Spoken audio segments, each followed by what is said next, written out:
Hey, everybody, welcome back to the Vinyl Collection. This is episode 61, I believe. We've been doing this for a while. Holy smokes. We've been going through our vinyl collection piece by piece, looking through them, seeing what's inside, pulling out posters and other ephemera, such as tickets or, scraps of paper, articles, whatever we stuff on our records. Who knows? That's what we've been going through. Thanks so much for joining us.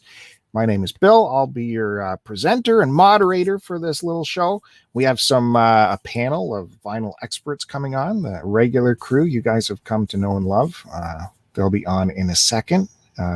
Did I say don't forget to hit the subscribe button? Don't forget to hit the like button. This is a live chat, so every time you hit the like button, you're going to get the news out to the rest of the YouTube people that we are on and that this is a happening live chat to be on. So if you're in the chat, hello. We'll be talking to you. We'll be answering your questions, interacting with you, doing all that fun stuff as we look through our vinyl collection. Like I said, this is episode 61, so we are well in the weeds of our vinyl collection. Some of us have run out. Maybe this guy. I don't know. You'll have to stay tuned to see. I guarantee you I still have some stuff to show, though, and one super exciting, big, giant piece to show you that I'm very excited to show you guys. I didn't think I'd ever see that in my neck of the woods. That's here in Canada, in Ontario. So I can't wait to show you guys that. Some vinyl adjacent stuff we'll get to as usual. And of course, the panel of experts will have their fun stuff to look forward to as well. So thanks again. Let me play this and we'll be right back after this.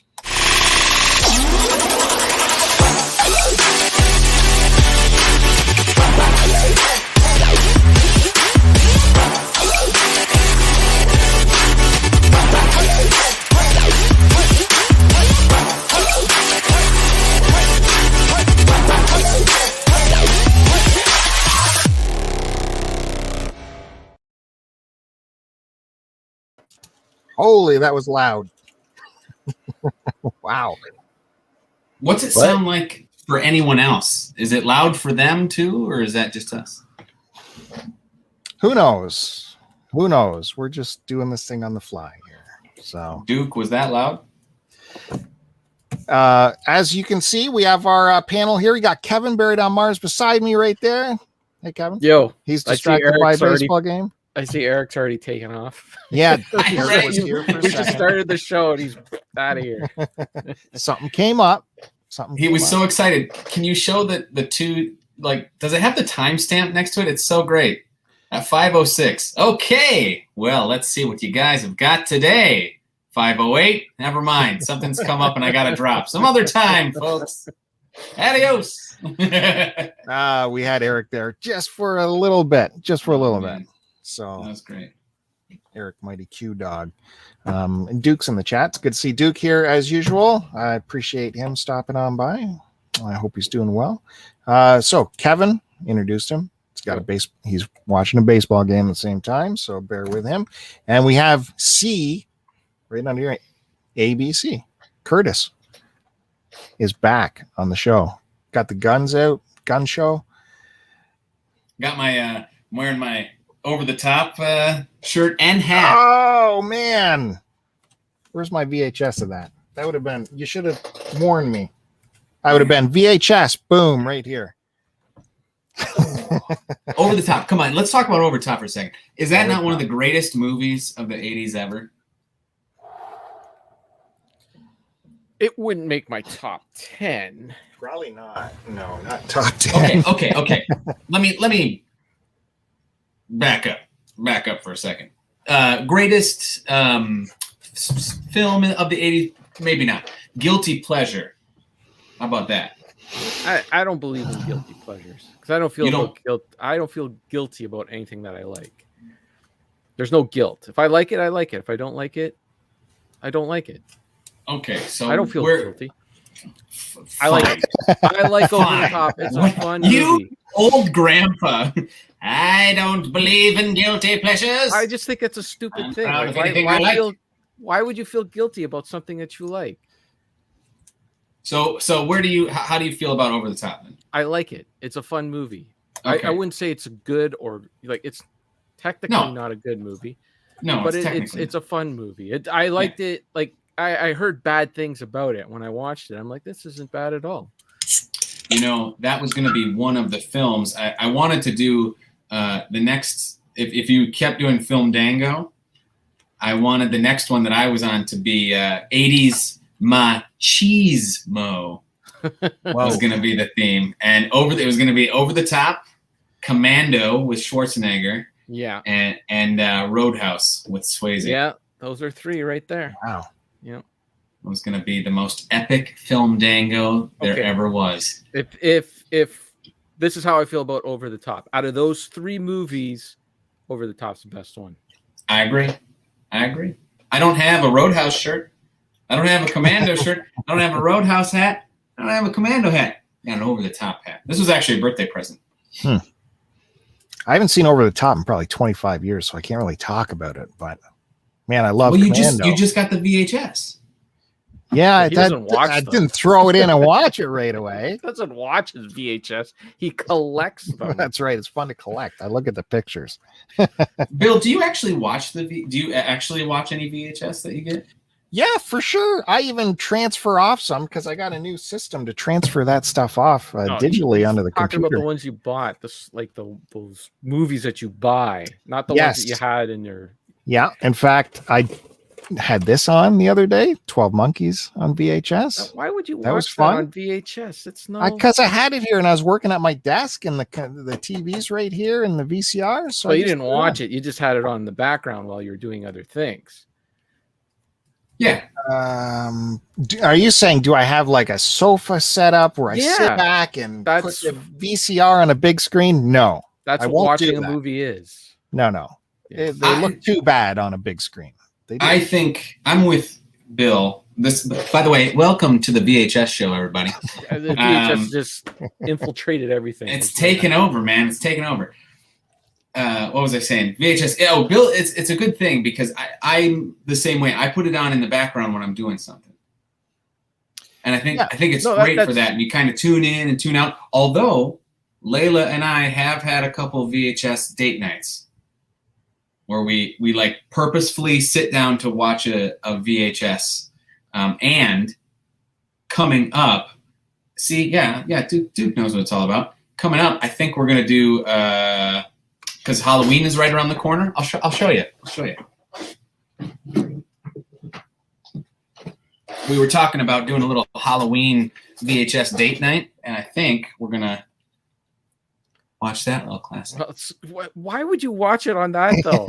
I mean, I had to put up with that in the 80s. Exactly. Harold Ramis is cut off in every scene in that thing. Go and get. You got Netflix? It's on Netflix. Watch it on Netflix. Mm-hmm. You can watch it in 16:9. Yeah, I'm not going to do that. So watch stupid. 4:3, baby. 4:3. Why? Why would you do that? Just to piss you off, Kevin. This makes no sense. It just brings me joy. You're going to waste a viewing of Ghostbusters on that. Hey, there is never a wasted viewing of Ghostbusters. You can see. Kevin was like trying to think of what he was going to say because he's like, he's right. Yes, but there are better ways. Yeah, I don't get it at all. There is nothing to get. It doesn't make any sense. Now, Kevin, this is what I'll say about if we can sidebar it. We're already there, but if I can talk about VHS for a moment, what I am into collecting is old cartoon tapes, like 90s cartoons that I grew up with, right? Okay. And those, as well as wrestling tapes from the 90s. And all of those are 4:3. Sure. It's that. It's not just the 4:3 though. It's the image quality itself. Correct. But a lot of these things, some of these never came to DVD or it's hard to find. I get that. Whatever. Yes. But the other thing that you get that is such a treat on VHS is the the trailers and like the weird commercials in between and stuff that you would fast forward through. Yeah, but you know what? Stuff. When I was a kid, I hated that stuff. But now I like look back and I get all nostalgic. I'm like, oh, I remember that. Like, oh, that's cool. That's great. True. I don't know. It's just like a freaking shot of nostalgia, baby. I'm following you on that stuff. I get I get that stuff on some level, but to take a movie like Ghostbusters and watch the worst possible version of it, that doesn't make any sense to me. When better quality versions of it are ready and available. Hush. I was quiet while you made your point. I'd do that to you. I was quiet while you made your point. Here's the thing. You're right. I'm not. You're right. You're right. But Layla and I watch movies in the living room, HD, all the time. And we did our first VHS date night. We watched Fright Night Part 2. And I don't know what it was, but we both walked out of this room, the office, afterwards, and we were like charged up. Yeah, we're like, I don't know what it was, but it felt like, because we never hang out in here, it felt like we were actually on a real date, and we were watching the movie, and I don't know, it was, we both walked out and we're like, I love that. That was great. Like, I kind of want to do that again. That was weird. It felt like we were like being naughty for some reason. Yeah, in that context, I can see that. Totally. But I would never choose. In that context, yeah, because you made a whole event out of it. It's a whole different room. It's like, I only have a CRT in my bedroom and a VCR, and so we go to the bedroom and watch that. I can see that. But if I had to choose, if I'm watching a movie tonight, I'm not ever going to choose a VHS copy over the HD, because I love doing this because it's like collecting baseball cards. I love the pictures. I love the tape. I love feeling it and all that. I'm not looking for that image quality ever again, though. I mean, I hated it. I hated it. Yeah. But it's fun to collect. Man, 5 tapes for $1. You can't get that nowadays. That's the other thing. That's the other thing. It's so cheap. They got great pictures, and it's just, Bill, he kind of gets whatever. I actually do intend on watching everything I get, so I'm much more curated. Like, I only get what I plan on watching. You know what I mean? I'm not trying to pick up some random, like, I don't need 12 Monkeys because I watched it one time. You know, I don't care about that movie. By the way, I really don't care about that movie. I'm not on the Terry Gilliam movie. I'm not. Terry Gilliam is mostly miss for me. Yeah, me too. I think the only movie of his I truly enjoyed was The Fisher King. He's got some good ones. Some good ones. I can't think of my favorite Terry Gilliam off the top of my head, and he's okay. I got nothing against 12 Monkeys, but yeah, it's yeah. No, I'm. Anyways, this is all chat for the vinyl or the VHS show. That's coming up next week. Stay tuned for that. They will have a whole show on VHS. Hopefully, I'd love to get Curtis on there at some point. But hey, there's room to talk VHS on this show too. We'll talk about anything. I don't, just for the record, I'm not collecting any kind of VHS. It was just that opening 500 horde tapes I had to get through. Now it's curating a little bit. And then when I'm in a store and it's 5 for 1, you don't have time to like really think about it. You're just going, oh, cool. And then taking it all home, then curating it. So anyways. I don't know. Seems like you're picking up a lot of fluff.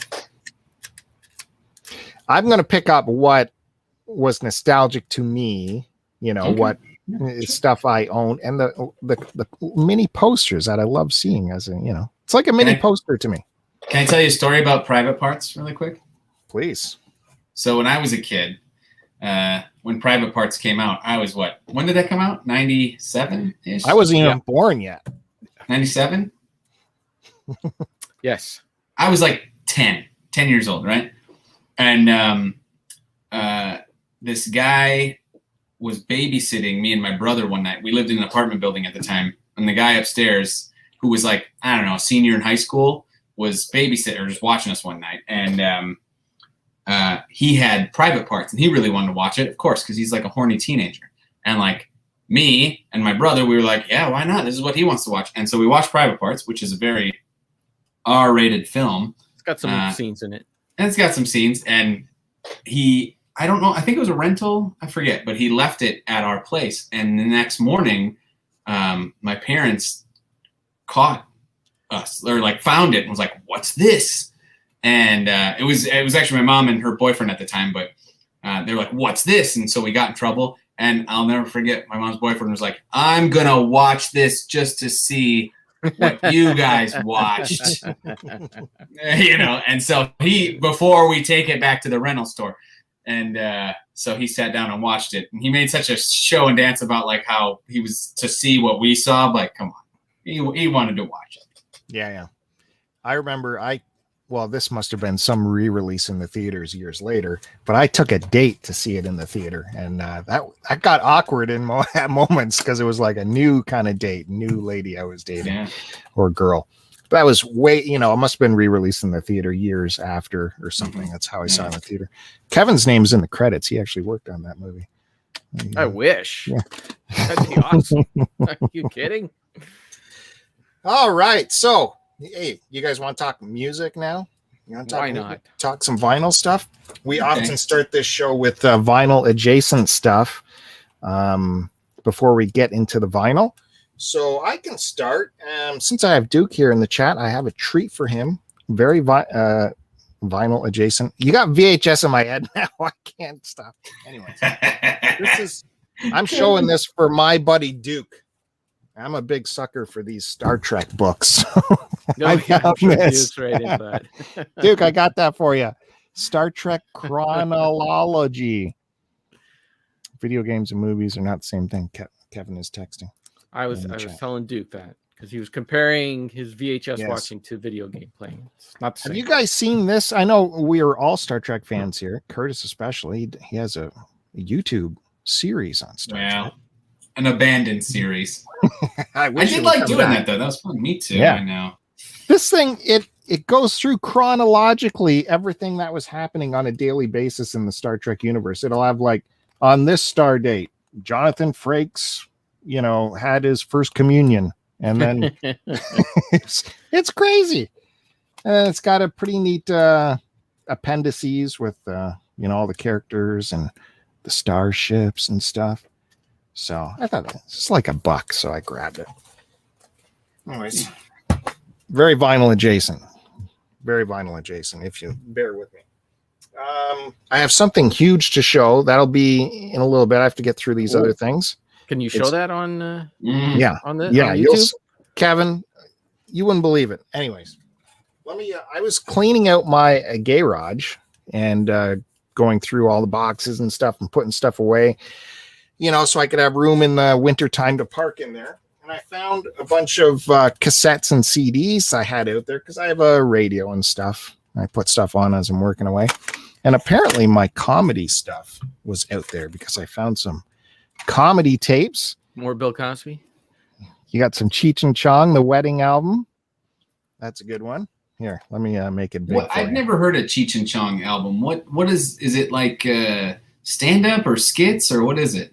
Yeah, it's sketches. If you've seen the movies, like a lot of these sketches show up in the movie, like Pedro. Okay, gotcha. You never heard like Dave's Not Here? Yeah, Dave's Strawberry.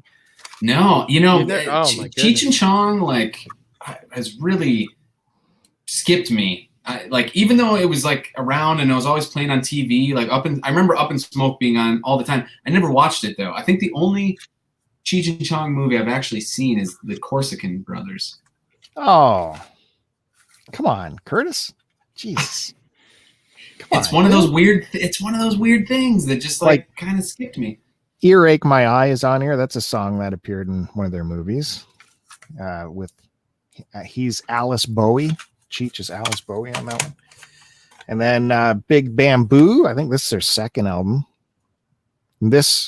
I put a picture of the actual album on Instagram. They made it to look like these rolling papers. And inside the album, you open the album up and it was a huge rolling paper inside. The album I found did not have the rolling paper in it anymore, though. So, Sister Mary Elephant is on there. That's good stuff.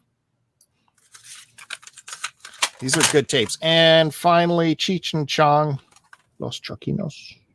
So it was just all Cheech and Chong stuff? Yep, still Cheech and Chong. This is great stuff. Before the movies, this is where they got their start, was their albums. And then I found some Adam Sandler out there. They're all going to laugh at you. Oh, that's a good one. Yeah. Yeah. They're all going to laugh at you. He had a bunch of good albums, actually. At a Medium Pace is on here, which is so explicit, but so good. Who else appears on here? Rob Schneider, David Spade, Tim Meadows, Kevin Smigel, Nealon. Conesy appears on there. Norm Macdonald on that one? No Norm Macdonald, Oh. or he's uncredited. Kevin was talking about the Norm Macdonald album on the latest Retro Fandango, which I have digitally, and that thing is really good. It's outrageous. Now that one that you're holding, that was his third album, I believe. That one was just all songs, right? I'm not sure. The only thing I recognize on here is Lonesome Kicker, which is a great one. I think that one is the one that was all songs. Because I was that perfect age when Adam Sandler was getting famous, Billy Madison, Happy Gilmore and all that. And so we ate up all his albums, that first one. And then I loved his second album, what's the second one called? The quality of that. Yes. So we forgot to look at the inside. It's all good stuff, though. Was that that one have the goat? The goat was on the second one. That was on the second one, yeah. Yeah. Man, we used to listen to that over and over again. Yep, that goat one is funny. I listened to that not too long ago. It still holds up. It's pretty good. What the fuck is superimposed mean? Going to the Ragu Festival? These pictures of Sandler would drive our friend Ramvox crazy, I'm sure. Oh, yeah. So this has got all the lyrics. And on the inside, what's on the inside, Curtis? You remember? Of which one? That first one? What's your name? You got some photos of the crew there. Yeah, I don't remember. Oh, that's right. That's the one that had the game board game thing. Oh, that's weird. It's got the goat on there. Yeah. Well, but the goat was that his third or first album? Which one are we looking at? This is the What's Your Name album. I think What's Your Name was the first one. Unless the goat was the first one. I don't know. It's been a while since I listened to these, that's for sure. You guys are the experts. You're supposed to fill me in on this stuff. Detective Mars. That's awesome. I would love to get those on cassette because I had those on cassette when I was a kid. Okay, so next thing is the big reveal. I'm just going to go for it right off the bat. I thought I'd never would find this here in Canada, especially in Ontario, but you guys out in California talk about it all the time. Chris Roberts stumbles upon them constantly, gives them away to all of his friends, hoards many for himself. Kevin, I was in the record store in Newmarket called 33 1/3, which Kevin has told me to go to many times. And this was just leaning up against the wall. Is it a cassette? What the heck is this? I knew it. Look at that. Nice. Giant cassette holder frame. Indeed it is. That's Husky. By Napa Valley. Yeah, that's the one that holds 100, right? Well, I haven't counted it. Do you want to count it right now with me? I have one. It's the same one. I can tell. It's 20. How much was he asking for that? Or maybe it's not. I don't know. It's got holes in the back there. How much do you think he was asking? Because his prices are pretty high. It depends because he's mainly a consignment shop, right? So it's what people are asking for it. $20? $20. Okay. I thought I was robbing the place. I was wanting to jump in my car so fast when I saw this. And earlier in the week, I was looking these up on eBay. I was actually going to go that step and get one of these shipped to me on eBay. They're still crazy. I don't think you can find one less than $80 or something. And then shipping is outrageous. And then that thing happened to be there. And I brought it up to the front, and he's like, "Oh, that's cool. You know, those were really expensive back in the day." I'm like, "Oh, yeah, I guess you don't know they're really expensive right now." Bill, let me ask you, you going to hang that up? I have a spot, because I have a little shorter one. I don't know if you guys remember, I did find a shorter one earlier this year, but it only held like a quarter of this. And it's in like a basement window frame, which my basement windows are blacked out anyways because I have a projector down here. So that's going to go out, and this will fit perfectly in there. And then the cassettes that I do have will go in there, and some Sega Genesis games will go in there. You dork. Thank you. So excited to find that. You guys have no idea, like those watching, how I've never seen these here. So that was very exciting for me. Found a new market. And that's it for my vinyl adjacent segment. What are you shaking your head for, Kevin? Because I'm on the vinyl show, and so far all we talked about are VHS tapes and cassettes. He showed a couple CDs. That's right. That's right. Yeah, we're adjacent still. We're adjacent. CDs. Anyways, you can. It's up to you now. You can take us anywhere you want. Well, I for my vinyl adjacent, I decided to take something from my CD collection and show. So this is an interesting piece of Ozzy Osbourne history. This is Ozzy Osbourne Live and Loud, and this is the fancy old school. This was re-released, but it wasn't re-released like this. So if you find this is pretty hard to find. It was only released once, and it's kind of flimsy a bit because it has this, like, this is real, like this is metal, and it's on this cardboard backing. So a lot of times this thing got ripped. But it's all together there. That's cool. When's that from? 1991 or 92. Oh, nice. So this is right after the No More Tears album. Oh, jeez, man, he was huge then. Yeah. And this was actually my buddy Frank's. He kept a hold of this, and it still has the tattoos. You can have an Ozzy tattoo. Oh, you should put them on during the show. So you should. Kevin, please put those on. So this is for your. No, this one's for your chest. Oh, yes. So you got to shave a little spot on your chest, and then these go on your fingers, right? You gotta cut those out. Oh my God, yeah. On your fingers. Can you do that? Absolutely not. You're never gonna use them. You are gonna die, Kevin, and those tattoos will go unused. I hate that. I hate die. Oh. That just eats me up inside when that happens. A little bit of nudity there for Curtis. Thank you. Thank you. It's all right. Why? Why is he doing that? Because he's a bad boy. Serious.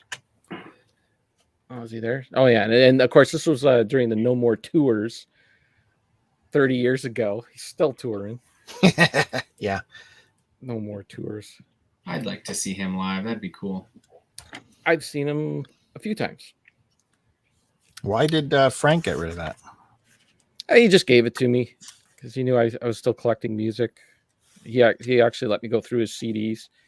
He let me take everything except for his Tool CDs. He was like, no, you can't touch those. Like, okay. And then I ended up finding them. So it was all good. All good. But there you go. Ozzy Osbourne. So keep an eye out for that. If you find this metal one in that, it goes for, I don't know how much it goes for, but they're hard to find like that and intact. When you go into your record store, do you spend time in the CD section, or do you, like, I find it too daunting, the CD section. I can't remember what I should be looking for. And honestly, it depends. If I, like, sometimes I'll go into a record store and I find like a few things and I'm ready to go. And Sarah's still flipping through, right? She's still looking. So then I'll check out the CDs, but yeah, they're not a high priority for me. Oh, I can't wait till you guys finally go to a record store with Bandy. I swear, Bandy has to look at every single piece of music in the entire store. Every record, yeah. He has to go through them all.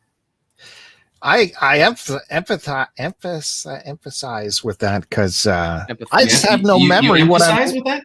I exercise with it too, because I can't remember what I'm looking for. So I got to actually look through every piece and see if anything jogs a memory.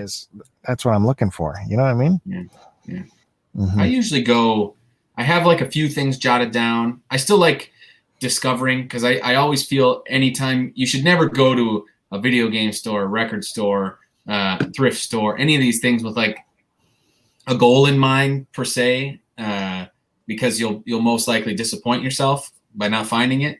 So, but I usually have a few things to kind of like, just in case, to get me started, but it's all about the discovery. It's what can I walk out with today? Yeah. Well, there are a few things like I I'd like to complete the collection kind of thing, Yeah. So there are a few things that I look for, but the first place I always go to is the recent arrivals. Those are the things that just came into the store, they just got priced, and if it's in that store and it's at a good price, so good that someone's going to buy it, like you'll get first dibs on it. So that's where I go first. Let me ask you. I always wonder about the new arrivals section. Do they put like all the good stuff in there? Like say, like the Beatles. Like say a Beatles album's come in. Are they going to put it in the new arrivals, or are they going to put it in the Beatles section where most people are going to look? My thinking is that they get so much stock in that they don't have time to file it. So they put it in that new arrivals section. So they don't have to file it. Someone will come in and buy it. That's something I don't have to put away, And then after it's been there for a while, okay, I guess I got to put these away and wait for a customer to go and hunt for it. Sometimes I just feel like it's all the scraps in there, and they put all the good stuff where it belongs.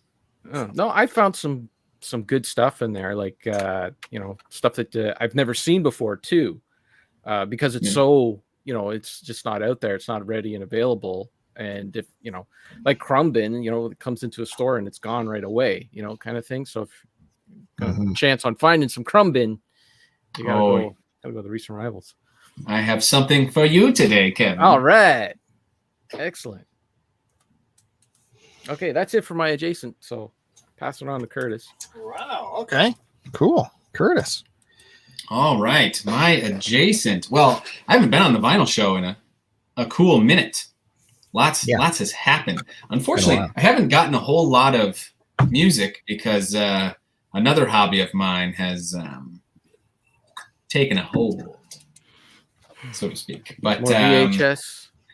Listen, it's like whatever. There's certain things. Are you at the point where you're selling off Super Nintendo games to fund your VHS? No, not yet. Not yet. But I am getting to a point where I need to purge some things because I just don't got room anymore. Got to make room for all those VHS too. So, no. But last time I left off, I was going to Guns N' Roses concert, and I did, and it was freaking awesome. It was great. I will say, Layla and I, we masked up, and there was no mask mandate there, or at least it didn't seem like there was, because it was like 70-30, and there was a lot of people. So it was a little anxious in that regard. I don't know. It's just like I felt like I couldn't fully enjoy it because I was constantly like, there's a guy right here, like hacking up a lung, behind me, and I'm like, But the show itself was awesome. Slash still has it. Axl still has it. I might be able to actually get a copyright strike thing if I play a little video later on. I'm importing some videos still, and I'll play a little video later. But that concert was awesome. And then what happened after that? I went back to London for a second. Had a little trip to London. I squeaked in there. Oh, wow. And and so I went that store that I had a video for last time. Wanted Music, my favorite joint. I went back there and I picked up a few things. So why don't I show those? First off, I want to start with a very adjacent thing, but I saw it last time I was there. You guys aren't really going to appreciate this. I'm sorry, or I'm sad that Chris isn't here, but I picked up Attitude Era Volume 2, which is a WWE Blu-ray. But look at that, £6. That's a deal and a half right there. Yeah, you're showing that to the wrong two panelists for sure. Oh my goodness. I mean, this is like 6 hours of just non-stop entertainment. So great. Oh man. And you'll notice sense went off. Oh, Chris is here. Yes. Chris, look. And you'll notice this is PAL, but I have a handy dandy PAL Blu-ray player. So it don't matter. No. Oh. Is that like only available over there? I don't know. I've never seen that before. And I wanted to watch something one night, and I was like, let's pop this in. So I have no idea, honestly. I just kind of picked it up on a whim. But you guys want to see another pickup, a big pickup I got. I was gonna try and save this for the end, but I think I might be able to do it right now. Okay. This is the other reason that I haven't been able to buy too much music lately. Oh. Wow. Hey. So this is Jasmine. Layla and I rescued her at the beginning of the month. Didn't we? Wonderful. When you first pan the camera down, because my resolution's not so good, I'm like, is that a chicken? Did he I know get a it's hen? hard. It's hard to see. It's hard to see. I don't want to like freak her out, but before that falls over. Anyway, so yeah, Good temperament, looks like, too. oh, she's so cool. She's so awesome. Super nice. And now, since mommy's out right now, she just wants some love. She likes the petties, don't you? Yeah. Right on. Layla's doing a bunch of like pet stuff, right? Dog rescue stuff. She volunteers at a local rescue like 5 times a week. She goes every day and walks the dogs and that's right. It was the best pickup ever. Yeah. So yeah, she goes and volunteers, and I go sometimes. We went in August is when Jasmine got brought into the shelter, and we had been kind of talking about getting a dog for a while. And, I said to Layla, she's like, well, how are we going to know which one to get? And I said, we'll know, like when we both feel like this is the one that we should get. And Jasmine got brought in at the beginning of August. So she was there about a month before we got her, and we had walked her a few times, and like, she had just a really good temperament, super chill, easy to walk, like doesn't bark or anything. And you're laying on my records. But yeah, we decided this is the one. We both kind of, one week we were like, are we going to get a dog? I think we're going to get a dog. And then we put in the application, and a couple days later, she was ours. Nice. How old do you think she is? She is the question I've been trying to get out for. Okay. Oh, is that? I'm sorry. Okay. We think she's about 4 or 5. We're not 100% sure, but yeah, she's somewhere around there. She's an adult, so she's cool. Was she surrendered, or did they find her out? They found her. She was actually rescued. She's rescued in Mexico. They found her in like an abandoned house. I don't even know if it was a house. It was like a shack or something. The pictures didn't really do it justice, like what the structure was. But they found her in Mexico. She was like locked inside this abandoned house with like 7 other dogs and a bunch of puppies. And we have this like one picture of her where she's like sticking her head out this hole, like, save me, help me. And, they rescued her and brought her. And so far, I've only been speaking to her in Spanish because I got to work on my Spanish a little bit. Hola, Jasmine. She said hi back. I got a little dog story too I haven't told. At work one night, working overnights, went for a little walk outside in the middle of the night around the parking lot, stretched the legs, and saw a coyote in the parking lot. We have lots of coyotes where my work is. It's in the city, but it's this suburban forest chunk where this TV station is. Chase the coyote away, finish my walk, go back inside. The guy I'm working with, he goes out for his walk, and he says, oh my God, there's a dog at the door. And I'm like, a dog? You're not like petting a coyote out there, are you? That there was a coyote. It's like, no, this isn't. I'm pretty sure this isn't a coyote. Go out and look. And it's a bigger kind of like a lab, but it's not a lab. I don't know what kind of dog it was, but it was there by the door, and it had been chased by these coyotes onto the property and was like at the door, like, get me inside because these coyotes are going to eat me, kind of thing.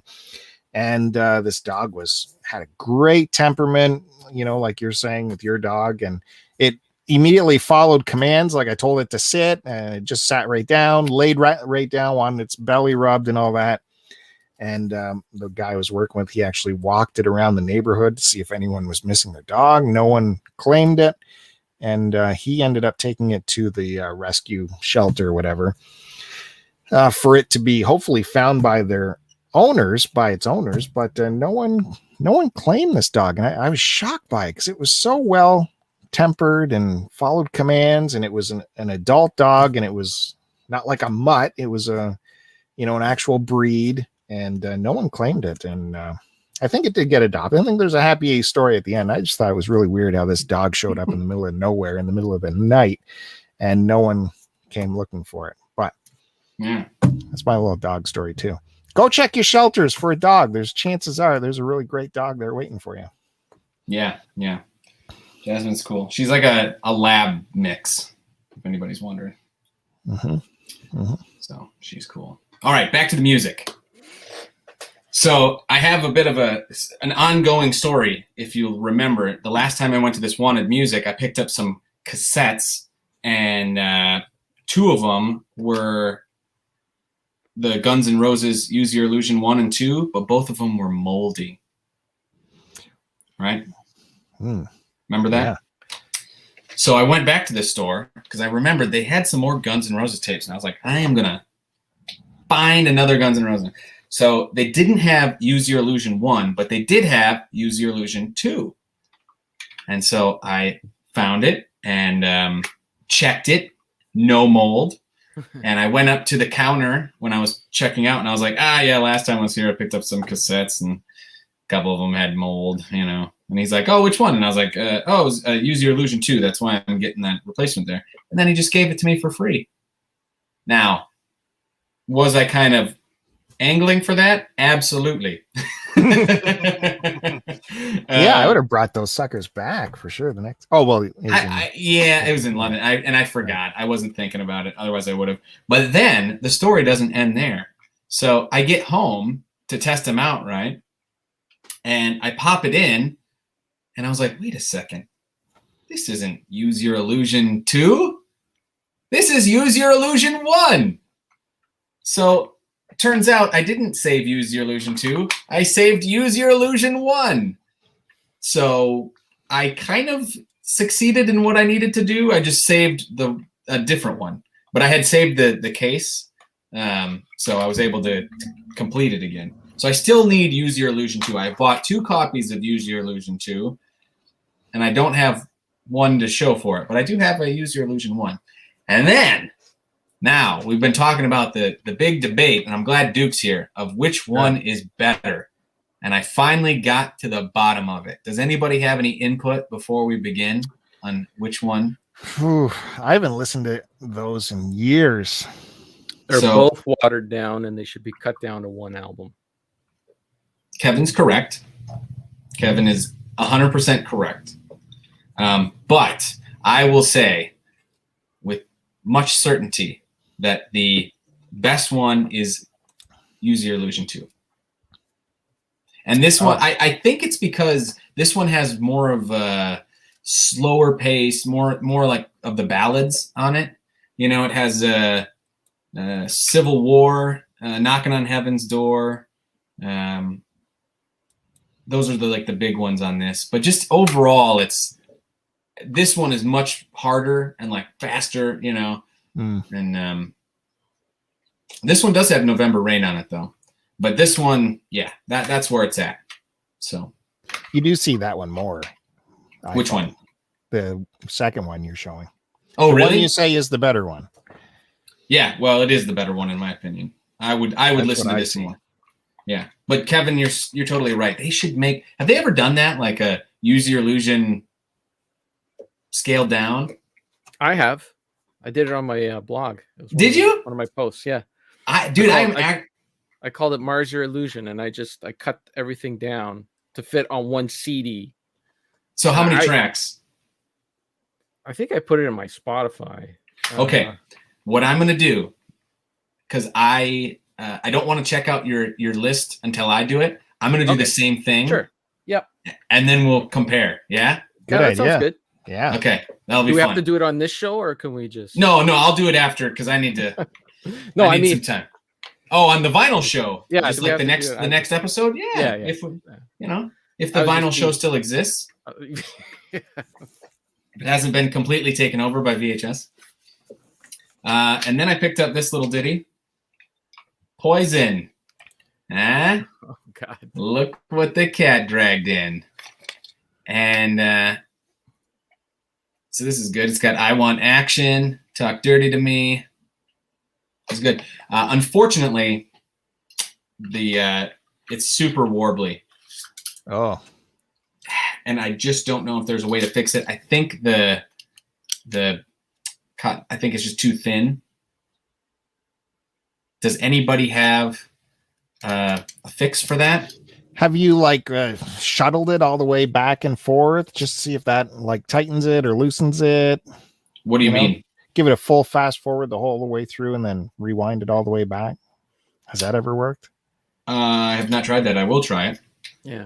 Sometimes the tape gets loose, so that's where you put the pencil in there and you can tighten up the heads. I did try the pencil thing. I tried to tighten it up, but it didn't seem to do anything. But I'll try it again. Same thing happened. I'm so bummed. Both my Poison cassettes. I have a Poison cassette, the Swallow This Live. Same thing. It's like super. And is that on? Have you tried it on multiple decks? That I have not. I only have one thing that I can try it on. So yeah, deck might be weak. It might be true. A weaker deck. And I'm hanging on to it, So I'll test it out later. So that was kind of a bummer that didn't work. But these last two worked perfectly. Very happy. I picked up Salt and Pepper, the greatest hits. Wow. Yeah. You know what's not on here though? Shoop. No. Such a bummer. No Shoop. It's got Let's Talk About Sex, Push It, whatever other ones. It's all really. You know what? You know what's crazy? Salt and Pepper is awesome. Like every song on this is great. It really is the greatest hits. I like it. Okay. I like it. And the last thing I got on cassette at Wanted Music was Free as a Bird. So this is when the Beatles released that Free as a Bird in the mid-90s. Yeah. It was just kind of a single, and it also had Christmas Time Is Here Again, which I believe was never like released on an album or anything. It was right. They used to do like a fan club in the 60s, and they would send out like special, tracks every now and again. It was one of those. And so that's what's on the, also on there. So you think they'd put that because they released 2 songs when they did that huge. I know they did. They didn't. I was looking. They didn't have another one. Well, that's cool. I've never seen just the single like that. Yeah. That's cool. So it's no Salt and Pepper. Oh, let's. I forgot. What is? Dude, that Salt and Pepper thing, that was awesome. Salt and Pepper. What am I? How white am I? Salt and Pepper. Does it have? Does your Salt and Pepper have "What a Man" on it? It does not have "What a Man." See, that's really not a greatest hits. That's not a Salt and Pepper greatest hits. Yeah, but you know what? All the other hits on here are great. It was probably because they did a lot of sampling, right? Like that. "What a Man" is a stolen track. Very simple. So maybe they couldn't get the rights. Maybe. That was also the entrance theme for Lawrence Taylor when he wrestled Bam Bam Bigelow at WrestleMania 11 in the main event. Fun fact. Very fun fact. LT, baby. And that's my vinyl adjacent. Next time it gets around to me, I'm going to show a video of another record store in London, the one I talked about last time I did the London trip. I went back to that store. I took a video, and I got a whole story about that. But I'll do that on my next go around. That is awesome. That Curtis does these videos for us. I was in the record store last week looking through. It wasn't like it was crazy busy. I'm like, maybe I should do that video thing that Curtis does. And I just couldn't bring myself to do it. It's awkward, right? It's a little awkward. Yeah. Especially if there's a lot of people in there because everyone's looking at you and stuff. I figured out a good way to do it. I mean, first of all, you just kind of gotta not care. You just gotta, whatever, people are gonna stare at you and then you're doing your thing. But I set it to music now. You know, it's so I know it's all going to be MOS. So I don't have to talk or anything while I'm doing it. And I just film. I try and find all the cool stuff in the store and film that, and you know, put it together. And do you ask for permission, or do you just go? Well, I do always ask for permission, and until this most recent video, it was not an issue. Everyone always says, "Yeah, that's cool." They usually go, "What's it for?" And I say, "Oh, I got some friends in Canada, and we kind of like send videos back and forth about music stores we go to."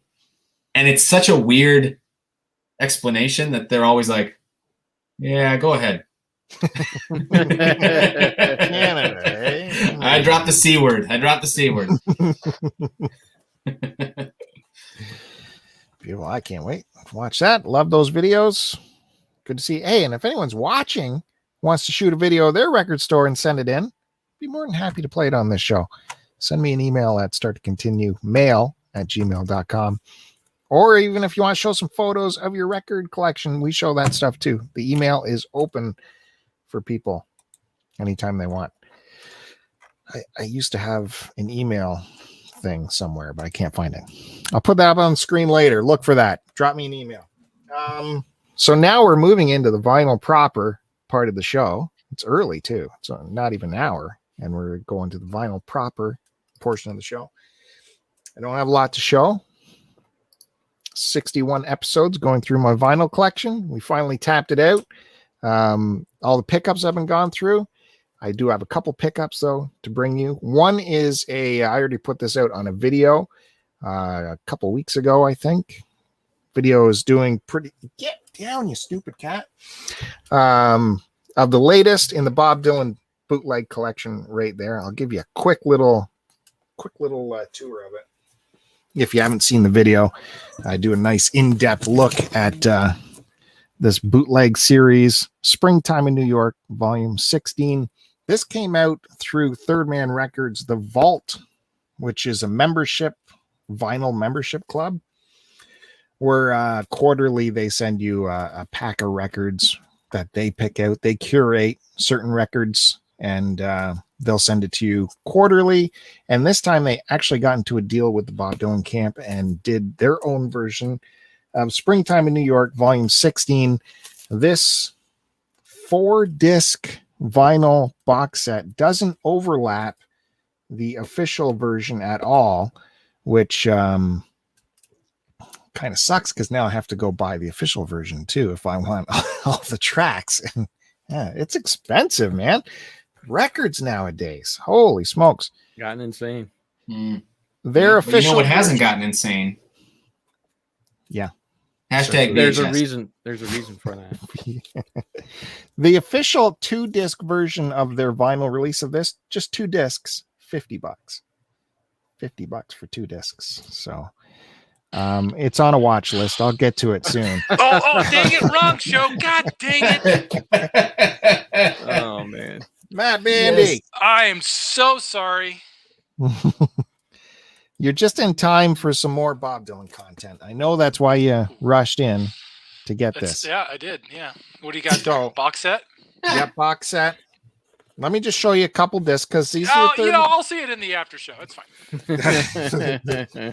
They all got their own sleeves with as they say on the back here. They call this the pictures of this stuff on the back. They say this is ephemera. They use the word ephemera. So here is actual ephemera. When will you accept it, Kevin? That is ephemera. I did. I won't use it, but I did. There's no fighting it. So that's an example of ephemera. They call it a collage of ephemera. Maybe you missed that episode, Curtis, but there was the director of the new Ghostbusters movie that kept calling like proton packs and ghost traps and that. He kept calling it ephemera. I'm like, what is wrong? Well, it's done. Like if the director of Ghostbusters keeps calling it calls things ephemera. My guitar is ephemera. I think he meant paraphernalia. That's not ephemera. That's not ephemera. That's what he kept saying. So I think he was mistaken. I'm out of the ephemera thing. Hey, this isn't a screwdriver. This is ephemera. Hey, I'm done. In your reality, it can be whatever you want it to be. I suppose so. Look at all that ephemera on there. So each sleeve got their own bits of ephemera collage, and each disc got its nice color. Got a nice color each time. Maybe those sleeves just identify as ephemera. Social commentary. Wow. You heard it here first in the VHS show. I mean the vinyl show. Ooh. So, Pretty cool. yeah. Wait, so they're different colors? Yeah, different colors, all four. This is Oh, Third Man nice. Records. They don't screw around here. So there's the last one. Again, if you want a close-up look of everything here, check out that video. A couple videos back on this channel. We go through it. And there's the last. Look at that color. Ooh, I like pink vinyl. Ooh. So yeah, you had to be a member of the Vault to get this. And the only way to get those tracks on vinyl is by being a member of the Vault. Did they have to pay up to get rights to put that stuff out? That couldn't have been cheap. Geez, I don't know. The actual graphic designer of this package, Jeff Gans, commented on the video and mentioned how Ooh. he talked about the partnership with Third Man Records, and because this is all that's all his work, this graphic stuff, and then they went and did their own pressings of.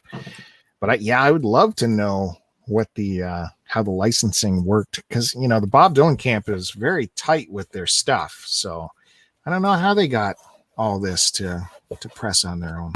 I don't know. That'd be a good story to dig into. But that was my big pickup from the mail, the Vault collection. I have one other thing to show you, but I'll do that the next time I come around. Huge record that I've been waiting forever to get. This was like the thing I always look for when I go record shopping. I finally bit the bullet and got it. You'll see that next time around if it comes back to me. Yeah, I will continue. Throw this back to where am I going now? Geez, I don't know. We got to let Matt Bandy have a chance. Okay, I'll go.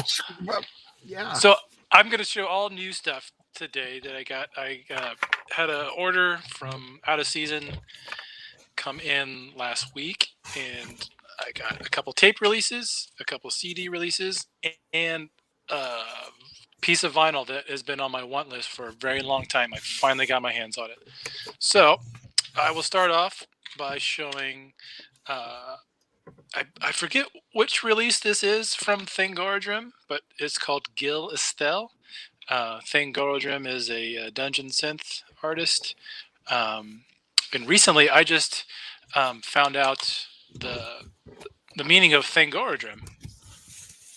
Anybody care to take a guess? Yeah. That's It's a finely woven, colorful cloth used to cover and warm the genitalia of a European mountain goat. Close. It is actually a range of volcanoes in Middle Earth. I was close. No, it isn't. Come on. It is. So recently I have been rereading The Lord of the Rings and The Hobbit. I had a coworker who had never read them before, and I said, "Hey, I'll read those along with you so we can talk about it."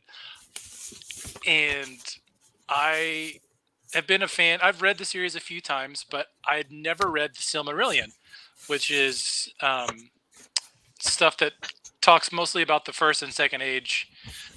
And I'm learning so much more about the lore. That's where I learned that Gordorrim is a mountain range in Middle Earth. It's no longer there. It was destroyed at the end of the First Age. But that's not where we're not here to talk about that. So I'm black. Nice. Kevin looks excited. Yeah, no, the stuff I learn on this show, it's incredible. That is true. Where else would you learn that? Nowhere. We got some of it's the J card's nice here. It's little writings. There's no lyrics, so yeah, haven't had a chance to read this yet, but this is I think the either third or second repress of this cassette. I missed it on its first go around, so happy to have that. Then I picked up what is this? This was a release that they had. This is a black metal band from California, a relatively new band. They had this on their distro. I'm trying to read the name. Old.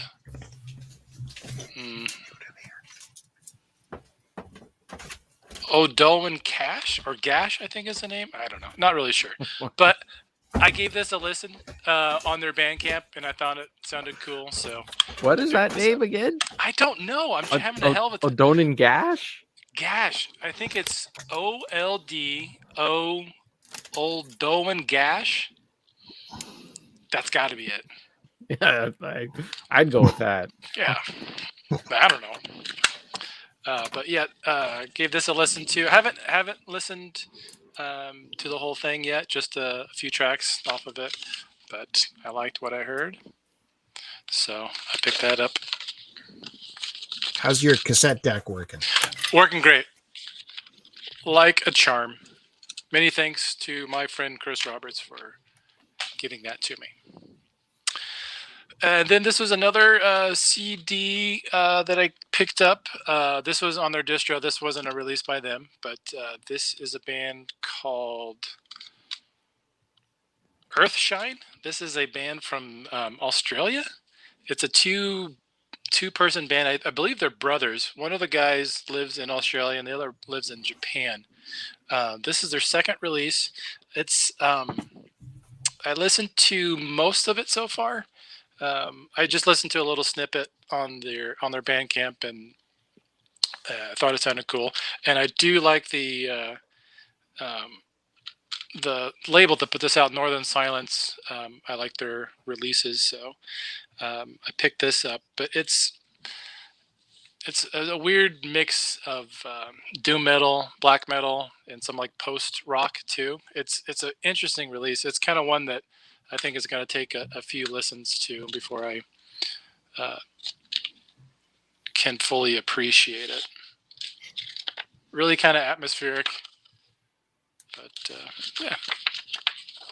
So you got the Japan brother and the Australian brother. I always find it interesting when bands can be a band and have members in separate parts of the world. I think it's kind of cool. Do you have a CD player in your vehicle? I do, yeah. What about the Mercedes? No. No. That is, I don't even know if there's an audio or an auxiliary line. I think it might be just Bluetooth. But that's a work van. That's not a. Right. Yeah. That's yeah. I do miss a CD player in the car. Yeah, yeah. It's nice. It's nice to have it. I listen to a lot of CDs that way too, and I have on my main setup. And the last CD I got here is the latest release from Fogweaver. This was put out by Out of Season. This is like fantasy-based synth and neoclassical stuff. This is a cool release. This is, I think their fourth release. This is a cool listen too. And finally, I was able to get Echoes of Battle by Kaladin Brood. Now, I believe if longtime viewers will remember that there was a gentleman by the name of Jake that used to be on the show. And I believe he showed this record in one of his early episodes. But this record, this is its 9th pressing. And usually when this gets pressed, it sells out very quickly. Luckily, Out of Season had a few copies in their distro, and I was able to pick it up. Is that the one you really wanted? Yes, this is the one that's been on my list for a long time, and I was finally able to get it. So it came with a bunch of extra goodies in it. So I'll show that first. It came with the sticker here. If you can't tell, this is the band's logo too. And it does, I promise you, it does say Kaladin Brood. It might take a while to see it, but it says it. Okay. Matt, are you going to stick that on something?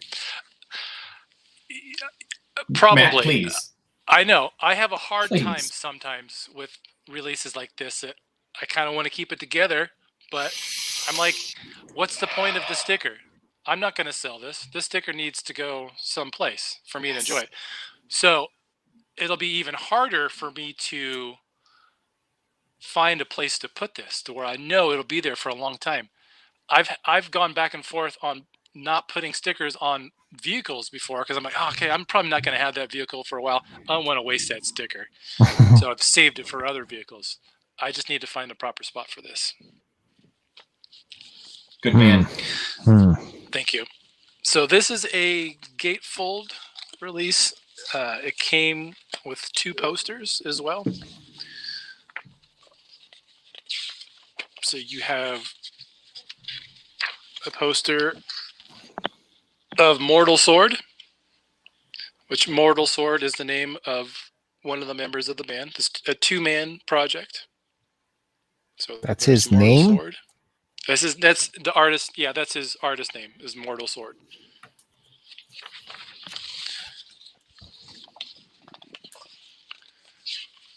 And then you have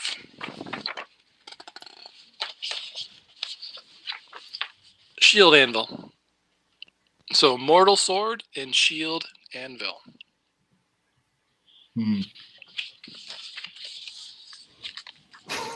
Shield Anvil. Shield Time Anvil, for that's dinner. Come home. Now, is it any coincidence that the most recent Pokemon games were Pokemon Sword and Shield? So this release precedes Think that by about a it. number. This release precedes that by a number of years. So Exactly. I don't know. Maybe the Pokemon developers are a big fan of Kaladin Brood. I don't know. Maybe it's possible. So you got your gatefold here with all the lyrics, and then you have this was on. I believe they called it on White Bone. I believe is the name of this color. That's my nickname. Well, yeah, I was just gonna make that joke.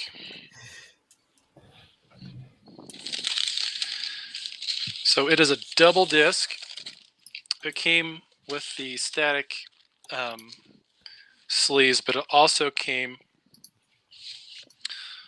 with these sleeves here too. So this is the sleeve here, but I'm not going to put it in those because it's a pain. One, it's a pain in the ass to get these sleeves in here.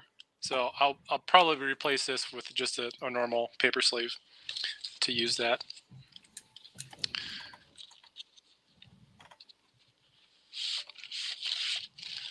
And here's the other release.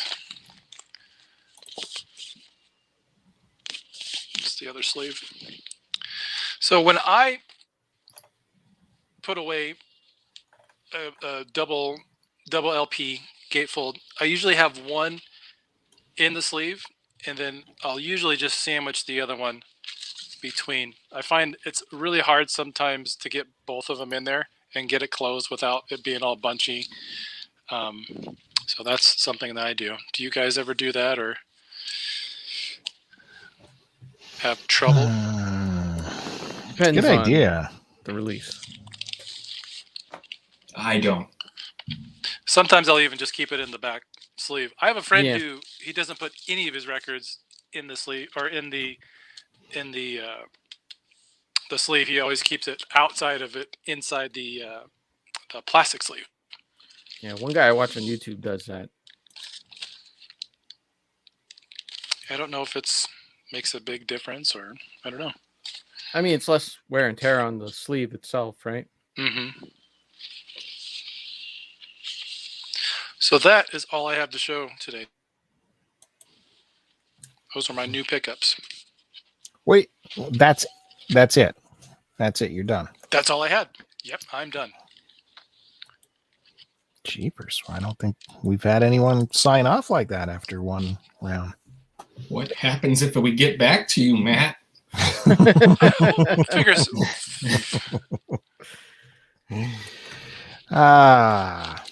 Okay, so I think that brings us to Mighty Kevin Buried on Mars. Who's up next? All right. How's your baseball game going? Jays are up 5-3. Who are they playing? The Yankees. Yeah. Mm. So this is like, there's only a few games left, and they're behind the Yankees to get the squeak into that wild card spot. So Yeah. this is like playoff baseball. Dodgers are doing a similar thing. I thought they were doing really well. They're not like. I think they're a wild card, but the Giants are still ahead of them. Oh yeah, those Giants are Those rascally Giants. doing awesome for some reason. Okay, so this I got one pickup. This has been on my Amazon wish list for forever, long time. But like Bill was saying, there's so many double vinyl sets out there that are like $50, and this set has just sat at $50. I even looked at it a few times and said, why am I keeping this on here?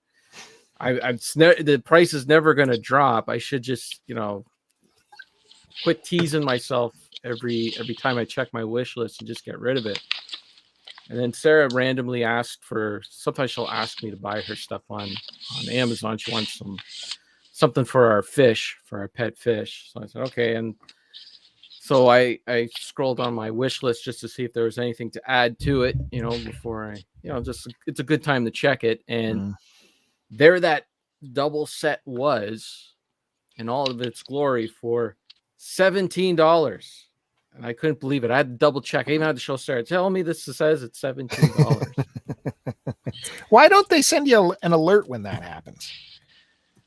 I find whenever I get an alert, it's way too late. If they do, you can sign up for them and that, but I don't know. I don't know. I didn't get anything for it. It just said it was $17. So I grabbed it right away. And this is the vinyl soundtrack to the movie Ghostbusters. Oh, cool. This isn't, the soundtrack. This is the motion picture score. And it sounds much better than that crummy VHS tape.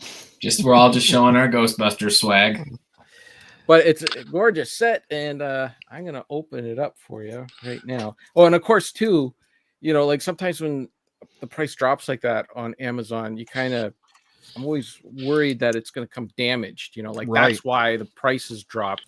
It damaged. I said, I'll just put it out there for a fraction of the price. So I was expecting like a corner to be missing or something, but it seems to be in immaculate shape. So you gonna pop that right now? Oh yeah.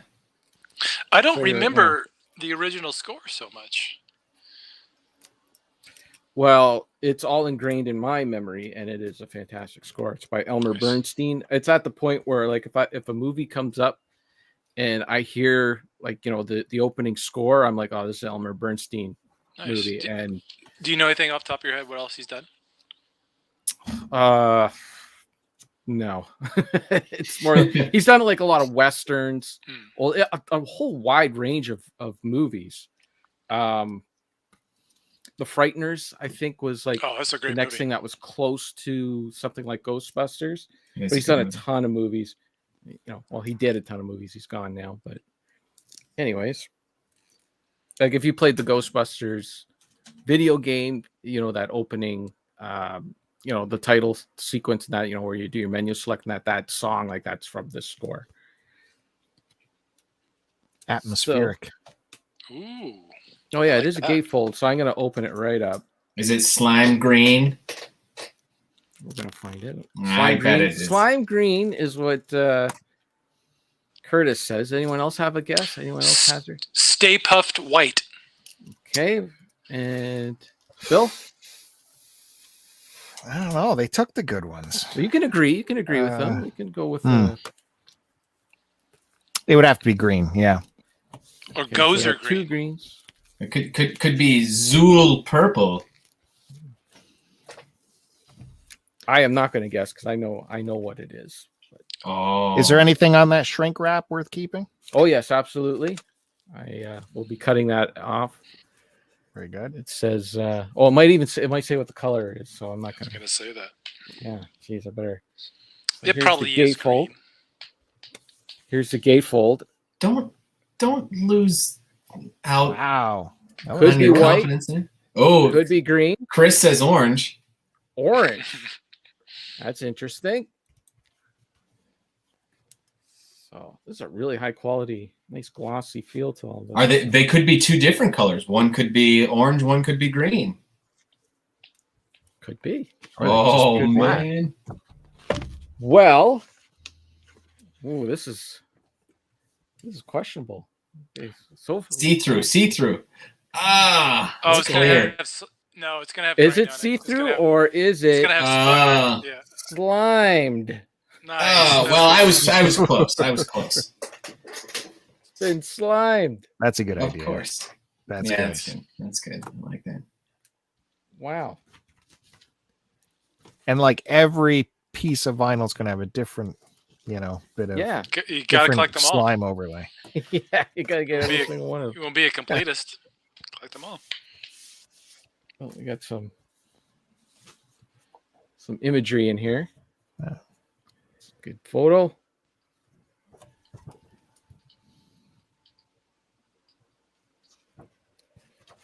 $17. Yeah, It's cheap. that might have been worth a text message to your buddy. I Your don't buddy Bill. have any buddies that are Ghostbusters fans. They're all into like Bob Dylan and whatnot. Oh, I got a download code here, but I'm gonna keep that. And let's see, what's this one? What's this one have? Same dealio. Same dealio. Slimed. Nice. Yeah, that is cool. Are you looking forward to the new film anymore, Kevin? No. Even No, without the involvement of like who's involved, that they're playing the original characters. Ivan Reitman or Jason Reitman did it. Yeah, well, when he pedigree started is there. calling Ghost Traps ephemera, I'm kind of off the. I think he meant paraphernalia, and he was kept just saying mistaken. ephemera. Well, people are mistaken, Kevin. You say the wrong stuff all the time. I forgot you were perfect.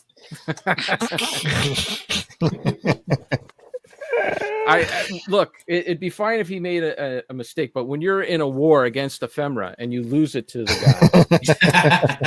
guy, done. Man, that is a great looking set. Imagine how cool that would look mounted, with the 2 discs and the cover, and then get another one to play on your record player. Oh man, yeah, I should have got 2. Oh well. Yeah. Or you could have sent a message to your buddy. No, I only know Bob Dylan fans. I don't know any other Ghostbusters fans. Should be no more Ghostbusters movie ever. I kind of agree with that. Okay, so what should I do? Should I just go through the rest of my stuff here? Yeah, let's just do it. Let's just go all through it. So then I'm done too. And then I can just sit back and watch Bill and Curtis. Bill Curtis. I just realized that. The announcer on it. Bill Curtis. And Wait, Jasmine. what? You have a dog? Oh, you yeah, missed the beginning of the show, bro. You missed the what? adjacent pickups. All right, here we go. I was in the S, so I'm continuing with the S's. These are all my Steely Dan. So we got Pretzel Logic here. Hot pretzels, 15 cents. Let's see what's in this. It's all black vinyl because this is all stuff from the 70s. Oh,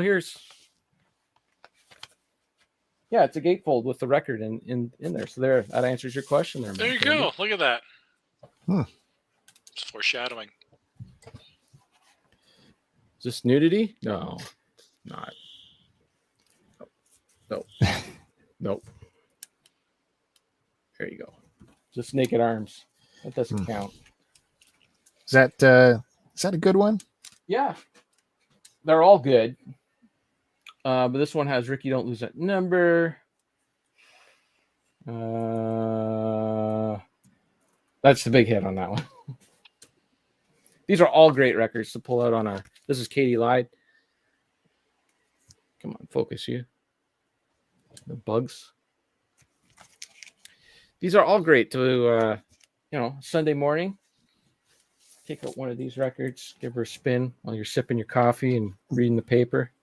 Duke missed your huge Ghostbusters reveal. No, I'll have to rewind and find. He missed a lot. He missed the Guns N' Roses and everything. There's just lyrics on here. And Katie Lied has what's the big song on here? Dr. Wu. Yeah, that's it. That's the big one on there. Here we got the Royal Scam.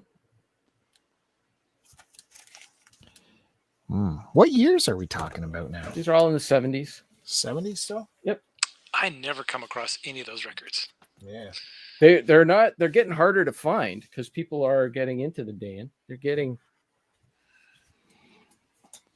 funky. They're getting into the Dan. They're getting into the Dan. This one has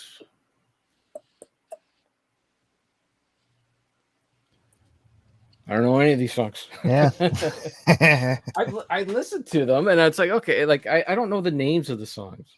This one was a big seller. Oh, okay. Yeah. I see that all the time. Yeah, this one was a monster. I didn't realize that was a Steely Dan record. Yeah. This one has Deacon Blues, Peg. Those are the two big songs on here. There's your gatefold. You know, speaking of Steely Dan, are you guys excited for ABBA coming back? No. I don't know how you would associate Steely Dan with ABBA.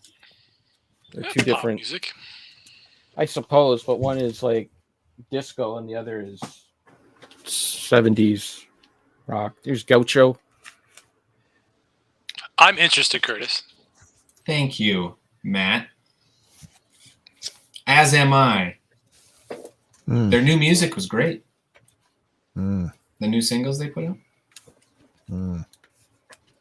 Does it sound anything like their old singles? It sounds exactly like it's like they never missed a beat. It's crazy.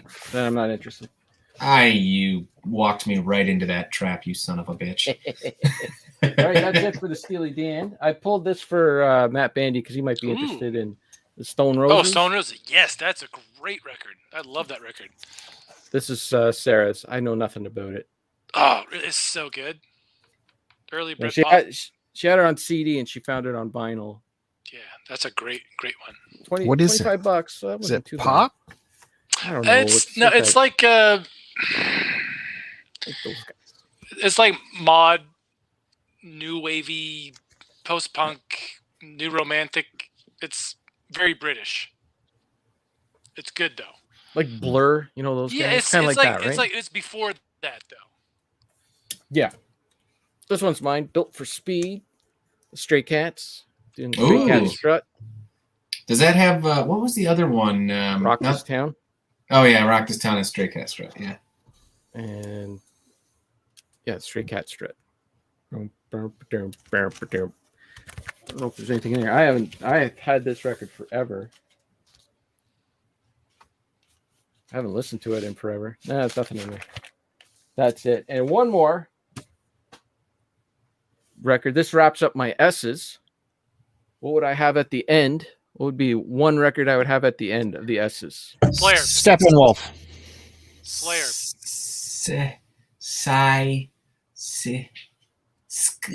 I don't know. Super Session. Super Session, of course. Is my next guess. Bluefield, Cooper, and Steven Stills. You don't have any Sweet? No.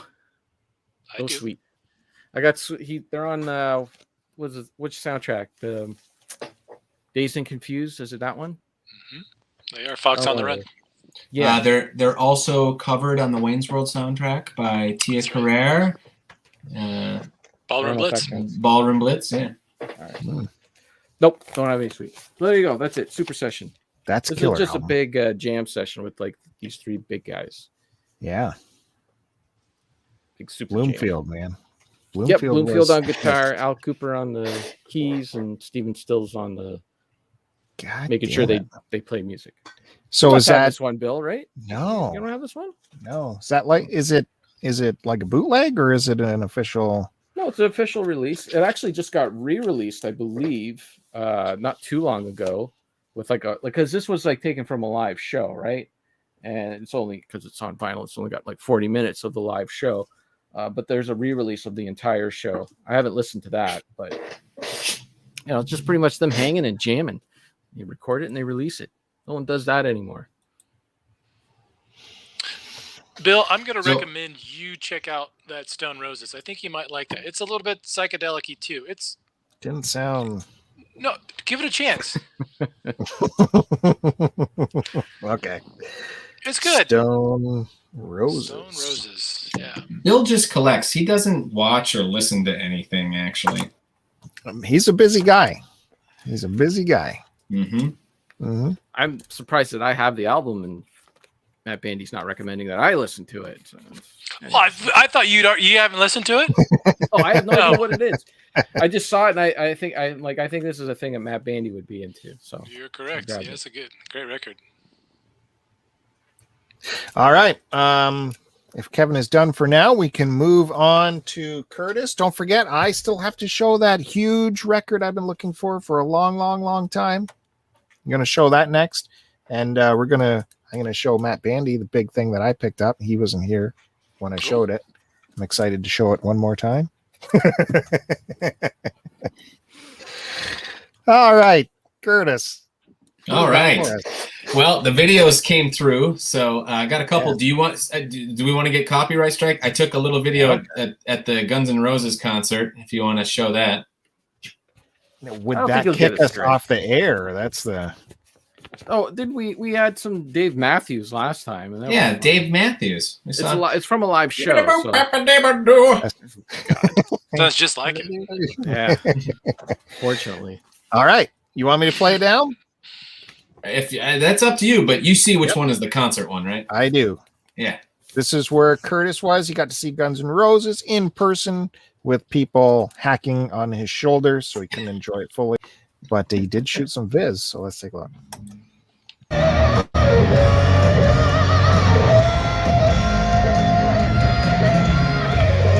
Wow, light show.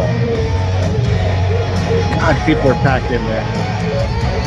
I'm not ready for this. Yeah, Jesus.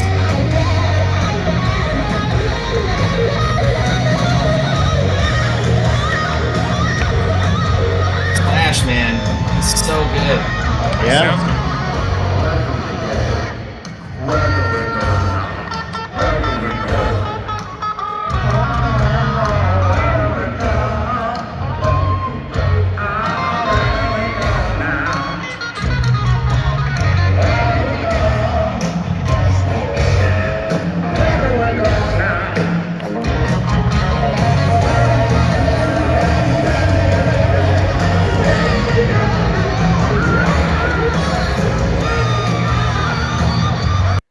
Yeah. How There you was go. his Little taste. How did his voice sound? So good. Perfect. I mean, that video doesn't do justice. And I was like, that was the only video I took. Layla took a bunch, but I was trying to like enjoy the show, but I thought I'll take a little bit just to, I at that moment, I thought maybe I'll show this on the vinyl show. So, yeah, took a little bit. It was awesome. Great show. Really fun. That's the second time we saw him. And What venue was that? that was actually at the Bank of California Stadium, which is like where the LA Galaxy play. It's like the Oh, it's like the soccer soccer stadium. soccer stadium. Yeah. Which is really it was a really great venue. Their parking was atrocious though. Oh my god, that was the worst. That was so long, took forever to park. How much did it cost to park? 40 Ugh, Oh. stupid. Yeah. American? American dollars. Wow. Dollary dues. Terrible. Wowzers. And you know what's crazy is as we were driving up, it was over by USC, if you know Los Angeles at all. And as we were driving up, we got there super early to get parking. There was a meter that we could have just pulled up and parked at the meter and paid, a couple bucks until it ran out and then had free parking after 8 or whatever. Could have done that. But no, we paid $40 and waited an hour and a half in a parking line to finally get into the parking. I was very, very upset, very salty, but whatever. We made it in. It was great.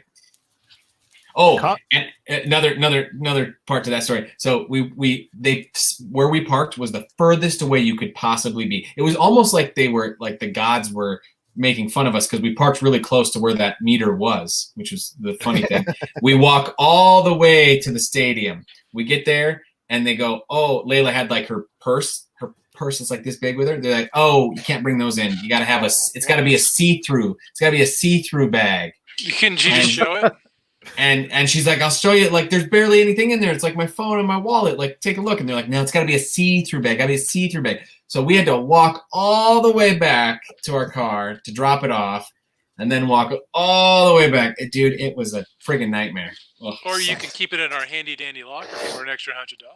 Yeah, exactly. Yeah. They're like, oh, you can rent a locker. And we're like, okay, we'll rent a locker. Are you serious? They said that, yeah. And then they're like, oh, the lockers, you got to go over to this thing. You got to up and there's a whole thing. We're like, oh, what a scam. Yeah, it was a scam. So anyway, the moral of the story is we went and got a see-through bag like the next day just to have for backup. Never heard of that. See-through bag. Well, my compliments on the camera work too. Steady, wide shot. It's all you need. A lot of concert shooters, they like to zoom right in, and it's all shaky mess, Landscape. And then you lose landscape. Yeah. And then you lose quality because it gets all blurry and fuzzy. And did he wear the hat the whole time? He actually had a few changes. He actually wore like 5 different hats throughout the show. It's because he's bald. Maybe. I've never seen him without a hat on. Or the bandana. Yeah. But great show. Anyway, okay. Shall we watch the next video? This is my latest store trailer. This is for a store in, I think it's in Covent Garden, London. This is called Fop. And it's a neat little place. All right.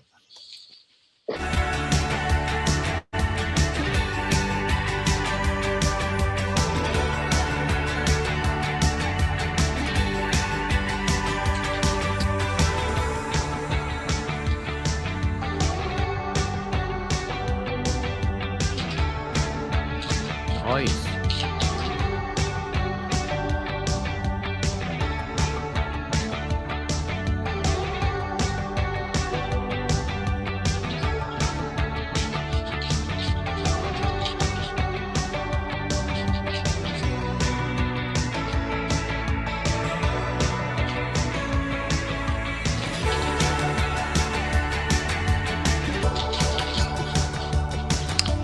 There's a bit there. Was this new and used? This is mostly just new. Yeah, see, even in London.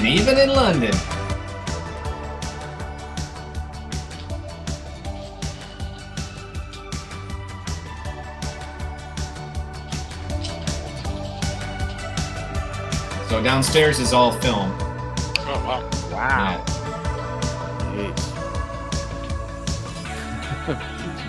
Is it mostly music-related stuff? No, it's all everything. It's awesome. Whoa. Oh. Hey now. Yeah, what was that? Oh, nice. Sleep away. 3. They made 3 of them. Important. Books. They got books. Yeah.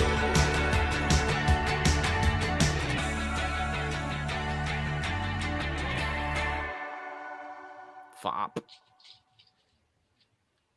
Nice. I like their store hours. Open 10 a.m. till late. Yeah. We're open till late. That's awesome. Yeah, so that store is really cool. It's the 3 stories, which was really funny when I was filming it because like the ground floor level is all the new release stuff. It's got movies, music, clothes. It's all a little bit of everything. Upstairs is music. That's like CD and vinyl, and downstairs is film. And so I was upstairs first because I was like looking at all the vinyl, and I was there early in the morning, like right when they opened, so there wasn't a lot of people in there. And I always gauge the place to kind of like see, I wonder if they'll let me film here, and I always ask. And so the guy upstairs was total like, college age. Whoa, dude. And I went up and I said, hey, do you mind if I take a little video in here? And he's like, yeah, go for it, bro. Of course, but in an English accent. And so I filmed upstairs, right? And then I went downstairs to the film part, and that little part where you saw me walk down and pan across, that was the only shot I got of the actual downstairs. I fudged it a little bit, showing some movies that were around, but that was the only shot I got because the guy that was working downstairs, it's like each floor had a different manager. Downstairs, I said, "Hey, do you mind if I take a little video?" And he's like, "No, that's not permitted." I was like, "Oh, well, I guess I'm just going to use that one panning shot that I got." And I went up to the middle floor and I said, "Hey, do you mind if I take a little video?" And they said, "Well, we're not really supposed to, but if you never asked me and I don't see anything, then how am I going to know?" And it was like, message received. And so I, shot some stuff. So each floor gave me like a different answer, which was really funny. So typical, the film guys are all uptight. Yeah, exactly. But I got enough. I kind of, just to be on the safe side, that's why I never ask, like when I do the wide thing, just in case that's all I get. I don't want them to say no, and then I don't have that. So I go for the wide, and then if they call me out on it, I apologize. Oh, sorry, whatever. But yeah, that's kind of how I do it. I take one shot and then I ask. Yeah, we don't want people to know about our place. Like, what's the reason for no? I don't get it. Yeah, don't make any sense. I know, yeah, that's weird. And like, I wish I could show these people after I'm done. Like, this is what I made. Like, is this okay? Like, are you not okay with this? Like, I think I'm not trying to like harm your business. I'm trying to showcase it. It might not be the store itself, but the customers. Like, they might think like, there's so many people in here or whatever. We just don't want you bothering customers. Right. And I always try, like, as much as I can, I always try to not film customers. Yeah. But that guy that said no, he's in the video when I go downstairs, he's like, doing the inventory checklist or whatever. Yeah. So if anyone's wondering, it's him. It's him that said no. Maybe they think you're going to leave and then come back with huge studio lights next. I even say, I'm like, can I take some video on my phone? Like, it's just, and then if they ask, I usually drop the Canada line that I said earlier. And that usually is good. That usually they're like, oh, yeah, go for it. But again, it's like, why would someone say no to whatever? I don't know. Yeah. Want to see my vinyl I got? Yeah, sure. Okay. Is this from the store? This is from FOP. Yes. FOP. So this one I found, I've never seen this before. Again, the theme of this show for me tonight has been Guns N' Roses, right? And I was flipping through their Guns N' Roses section, and I saw this, and I was like, what is this? So I picked it up. It's a Guns N' Roses Unplugged, 1993. Acoustic broadcast recordings. Now, I don't believe this is an official release. I don't know. It seems official enough, but it's not like part of, like when you go to Guns N' Roses discography on Wikipedia, sure. It's not there. So I don't know where that falls, Oh, also, FOP lets you buy these things. I think they're like 75 pence. Super nice. I grabbed one. Flap on it. It's pretty thick. Yeah, it's got a flap. It's really nice. Like, seeing it on the video doesn't do justice, but it's awesome. How much is 70? How much is a pence? It's like 75 cents. Okay. Yeah, it's 100 pence is a pound. Okay. So it's double LP. And you can see 93. Well, that would have been Use Your Illusion time? Yeah, so apparently it says, I'll keep showing this. Apparently it says on the inside, I was reading during the Use Your Illusion tour, towards the end, they started doing these like acoustic sets and stuff, and they recorded it, and someone decided to put it out. But you'll notice, like, so it's 2 LPs, but they do like Patience twice. So like Patience is on there twice, and then it's on side C. And then what else? Something else is on there twice. Maybe 1 in a Million, or Oh, I Used to Love Her. I Used to Love Her is on there twice. That's a good song.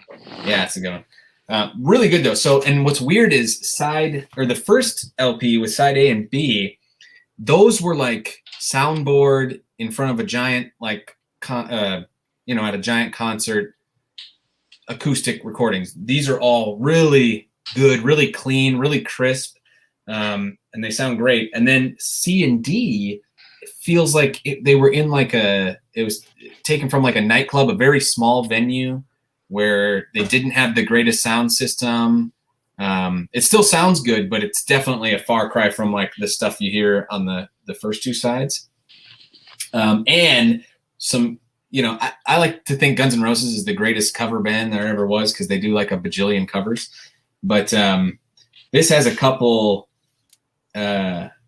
Rolling Stones covers. Side A, the very first song is Dead Flowers. Phenomenal. That's one of my favorite Stones songs anyway, but it's such a great version of it. Then, of course, Knocking on Heaven's Door. That's some bop for you, right? And Jumpin' Jack Flash, they do, which is great. So really good. I think these are just standard. Maybe not. Whoa. Very clear. So, if you haven't listened to the record, how did you hear the recording? No, I did listen to it. Oh, you couldn't remember what color it was? No. Acting? Acting? I didn't remember. Anyway, they're both like that. They're both clear. I like that.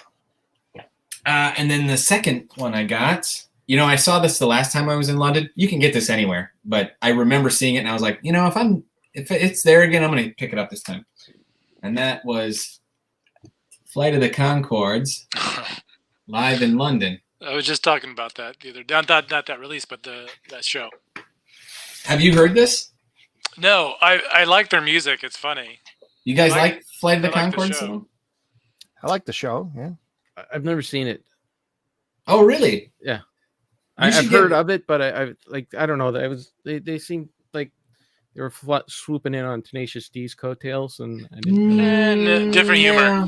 Different. I don't know. I was just I get into like I'm in Tenacious D camp. I don't want to hear it. I'm in camp Tenacious D too, but Kevin, I would implore you check out Flight of the Conchords. Look, it took me 40 years to listen to Ronnie James Dio. Hey, I did so much homework. Can I give you some homework, Kevin? Can you go listen to some Flight of the Conchords? Which one should I listen to? Just watch the show. Yeah. Yeah, watch the show because there's two seasons. What's the show on? It was on HBO. I think, yeah. Yeah. It's on Is it Crave, on Kevin. Crave? Probably. So just episode 1 of Flight of the Conchords.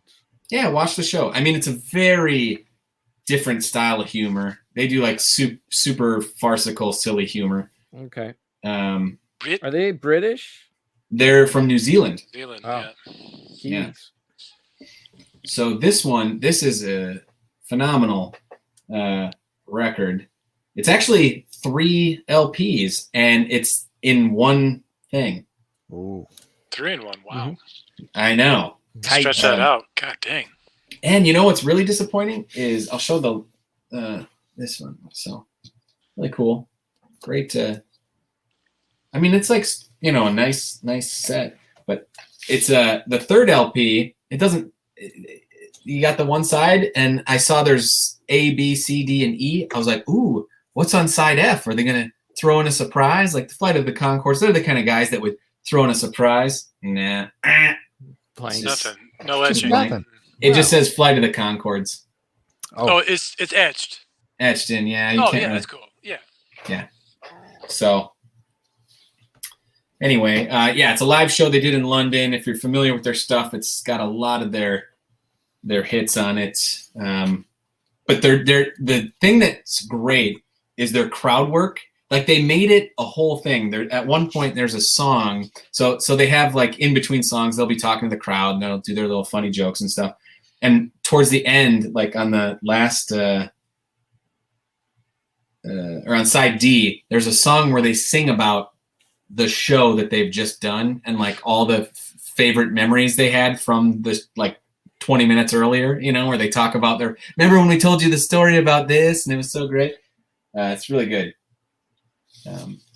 So really fun. Kevin, I want a full review. You don't have to listen to this one, but I definitely want you to I have to introduce yourself. I'm to watching Flight of an the Conchords. episode of the show. Yeah. Yep. Good. Okay. Yeah. And don't like Star Trek Voyager it, where you go in with preconceived Expecting a good notions. show and get crap. Is that what I Oh show?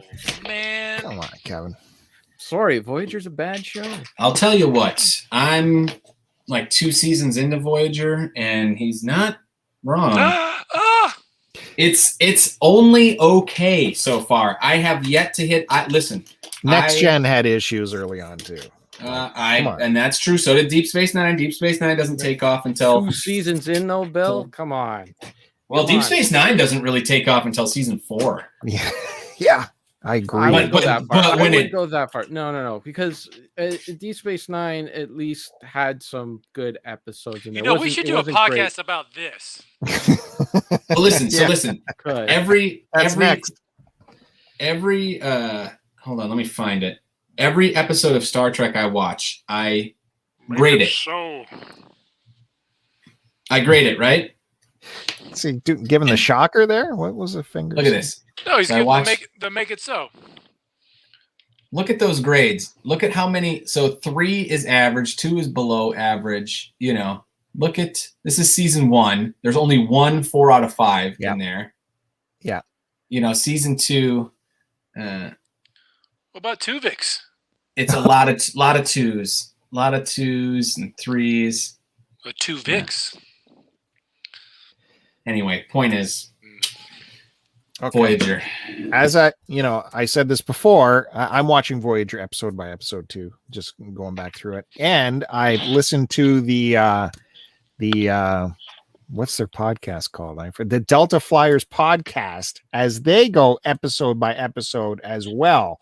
That's the Harry Kim actor and Tom Paris actor. They have a podcast where they critique each episode, and they don't go easy on themselves. If it's shit, they say it's shit, and they'll say why it's shit and what happened. So I do recommend that. Okay, well then they would agree. There's a lot of shit. They do. They call it out. They call out the shit episodes, but there's also really well done episodes as well. I watched like half of the first season, and I was done. Done. It was the one where they went back to Earth. It was just so bad. That was excellent. Loved it. I'm with you, Bill. Watch it episode by episode. Has it disappeared yet for you guys on Netflix? It's about to. Today is the last, or tomorrow's the last day. Tomorrow's last day. Yeah. I wonder if we're going to lose it. Paramount Plus. Original series too has been taken off. So there goes. Won't be able to finish Voyager. I'm bummed. Oh man, yeah. But good news, folks. The Orville is coming back to Hulu March 10th. Oh, New nice. episode? Still that far away? Yeah, new episodes. Season 3. March 10th. Wow. Well, and I heard there was a big gap between the first and second season too. Mhm. But not that much though. I did hear that all the Norm Macdonald parts were recorded already. Correct. So he'll appear. Correct. Good. Yeah, he was great. Yeah. Is that it for Curtis? That's it. Hey, thank you, Curtis, for those videos. I so much appreciate you doing that, dude. Really love it. Of course. Thank you, Of course. sir. It's fun to do them. And hey, like I said, you guys in the chat, if you got videos or emails you want to send us, pictures of your collection, you can always send that to us right there. Start to continue at gmail.com. And we'll show it on the show for sure. Start to continue mail at gmail.com. And some more housework here. Let's go through the chats. If we missed it. Chris Roberts mentioning, how about the 89K on Bill's latest video? Well, that is happening as well. If you missed that video, go check that out. Bob Dylan on 60 Minutes. I've been sitting on that VHS for 17 years. Finally got to transfer it off and upload it, and people are loving that. In fact, I have some breaking news. If you guys will permit me a second here, show the tab. Let's see if I grab the right thing. Do you see this? No. I got to add it still.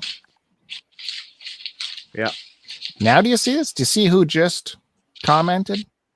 Bob Dylan himself. The man himself has given me the thumbs up right there. That's it, right? You can't fake that stuff. No, it's got to be real. And Bob Dylan is on YouTube. He's sitting around doing some YouTube. It wasn't flagged at all? No. There, and when I first uploaded it, it had a problem with about 40 seconds worth of song snippets, so I just cut those out, and away we go.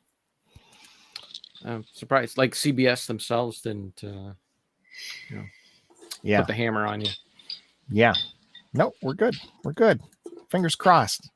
People are loving it. So that's is that the only copy of that interview on YouTube? I think the only complete, not segmented up. Some people have put up like 90 seconds and 2 minutes. And but I think you Americans, you can go on like the CBS website and look through old episodes of 60 Minutes. We can't do that in Canada. It gets blocked. So I think it's available to you guys if you go hunt for it. But this is I'll get right on it. This is a great interview. Check that out. Ed Bradley, the legend.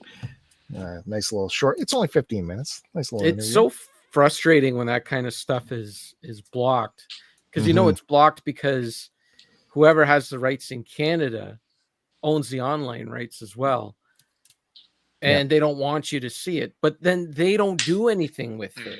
So if they're not doing anything with it, then let us watch it online. It's fine if you're going to put it on your website. Like for instance, the Daily Show. You can't go to Comedy Central and watch the Daily Show, but you can go to CTV Comedy in Canada and you can watch the show on there, even though the website is terrible, but at least it's there. It's so an excellent website. Fully recommend it. It's horrible.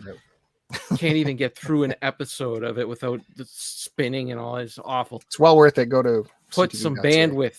Invest some bandwidth in that thing. Come on, you're like a huge company. Wake up over there. Anyways, they do everything perfect at CTV.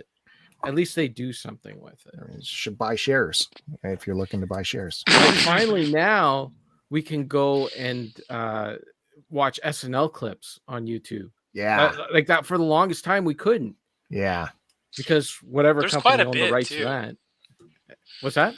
I said I'm surprised at how many skits they have that SNL is uploaded on there. Old ones too. Yeah. Tons, full one. Yeah.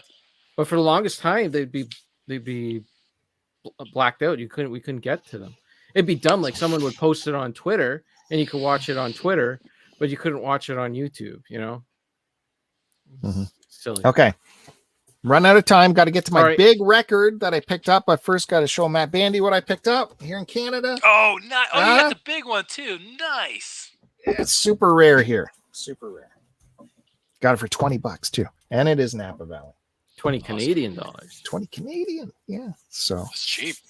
Very happy with that. So at this record store called 33 1/3 in Newmarket, Ontario. I don't think I'd ever been there because I didn't recognize it. What a nutty. They moved. Oh, maybe that's it. They used to be in more in the Aurora than in Newmarket. They were further south. And then he moved up to it was just before the pandemic. It's beautiful in there. It's really nice. It's kind of in an industrial area, so I wasn't Google taking me to get murdered or but it's a nice little store. Like Kevin said, all the used stuff is consignment based. That's got to be crazy to keep track of all that. Yeah. And then he's got a ton of new, but his prices are, they're very retail. I'm not going to say they're unfair or anything. Like I got that thing for $20, but does he determine the price for the consigners, or the consigners determine the price? No, a lot of times, you bring stuff up to him, he's like, "Oh man, they're asking for that much for that," or he doesn't. That's actually what happened with the record I got. I finally found this record. Well, you can find this record I was looking for, but it's always expensive because it is like a tent pole item in anyone's collection. So I found a copy of it. I think they had like $35-40 on it. It was used. Back cover was ripped. The vinyl looked like it wasn't perfect. So I took it up to him. I said, "Hey, can you like re-examine the price on here? Maybe we can, because look at the vinyl and all this. And that's when he told me about the consignment issue and all that. But he actually took the record out and put it through his cleaner thing. I think, Kevin, you have that, right? The plastic cleaner spinner. Yep. He did that whole demonstration for me. I couldn't believe how well that cleaned up the vinyl. Man, it was like night and day. Cleaned it all up. And then he even looked it up on Discogs, what the median price is of that one. And he said, I can't really do anything about this. It's kind of the way it is with that album. But he did mention it was a reissue because the original was a gatefold. This was a reissue, and it's kind of already expensive. And I knew that the original artist just put out new remastered vinyl of it. So I thought, you know what? Sorry to bother you with this. I'm going to wait until the new one, because I'm already in $35. If it's 40, you know what? I'll get the brand new one or an original pressing, whatever I come across. He said, well, I have the new one right here if you want to take a look. I said, well, I didn't want to spend that much today, but since you're such a nice guy, I did pull the trigger on it. Oh, nice. Oh, The King Crimson. right. Look at that. This is like the first of prog rock right here. Robert Fripp playing some crazy guitar on there. This is like insane prog rock. The original stereo mix of the 69 classic debut, newly cut from masters, approved by Robert Fripp, 200 grams, super heavyweight. Ooh. So good thing in doing a little bit of research on what those reissues were, that I was going to buy a reissue that was not gatefold. This is gatefold. The reissues, they had some issue when they were first making this album. They had done so many layers, recording different instruments and mellotron and layer upon layer upon layer. There was something that happened in the production where one layer got put on like askew or something, and it wasn't lining up, and there's static and all this stuff. And they set that aside and like used this other, like a generational loss version that had the fix in it, but the mix wasn't as good. That's what the reissues got. It's a big convoluted history of the reissues of this, but this is remastered from the original mixes, all fixed up apparently. So it's all good. Does that make any sense what I said? Yeah. Yeah, Okay. Nerds be nerding. So yeah, this the artist here that came up with this crazy picture, like Yeah, I know. It's one of the most memorable and disturbing album Yeah, covers of all it's time. so weird. Yeah. They say, like, anyways, he passed away, unfortunately, like a few months after this album came out, so he didn't really get to see Oh, really? how it Oh, wow. held up through history, this image. Yeah. Curtis, Anyways. are you not familiar with that? At all. Nothing. Really? Zero. You Zilch. must have seen this though somewhere, right? Like, That. Yeah, tonight for the first time. Really? Okay. Wow. Like even in movies, like if they go to a record store, this is usually on the wall or something like that. You just can't help but notice it because this Well, now I will. shocking nostrils and Yeah. but yeah, I remember in high school, the first time I saw a picture of the guitarist here, Robert Fripp, is in my buddy's guitar magazine, and he was doing this insane stretch on his guitar with his like pinky and forefinger, but it was like a 10 fret stretch doing this crazy chord, and he had such a smug look on his face as he was looking at the camera doing this crazy, like no one can beat this, guys. Anyways, that's what I remember from Robert Fripp. Blue Jays won, by the way. Oh, so we're opening. Let's open this thing. That means hit the like button and hit the subscribes. I bet you Bob is watching this right now after he Probably is. Yeah. was happy with the support from the 60 Minutes video. It's funny the amount of comments that people said, yeah, this wasn't 60 minutes. This was only about 15 guys. So thumbs down for that. Okay. It's coming off quite nicely. Look at that. Kevin, is this worth keeping? Nope. I don't know. I don't know what it is. That's where it just says what it is. It wouldn't hurt to keep it. I'd Wouldn't keep hurt. it. Yeah, It wouldn't hurt. Like, I mean, who's it hurting? Only Curtis. Yeah. Get rid of it. Just get rid of it. See? He's the only one that's hurt. You know, I've There's never your seen the shocker. gatefold. That's right. That- Yeah, shocker. There's your shot. and they say if you cover, like he's all smiley there, but if you cover up his mouth, his eyes are just nothing but sorrow. And you cover up his mouth. That's stupid. So if I'd have got the first one I picked out, I wouldn't have got this gatefold picture. That's cool. That's the schizoid man right there. Smiling schizoid man. Court of the... Maybe this could be homework for Curtis. Yeah, you should give it a listen. Yeah. What's up? That doesn't have Lucky Man on it though, right? Like that's like their biggest song. Or I'm thinking of that's Emerson, Lake and Palmer. Never mind. I said nothing. Erase that. Okay. There you go. It is erased. There you go. Okay. What do we got in here? What is on there? Is it 21st Century Man?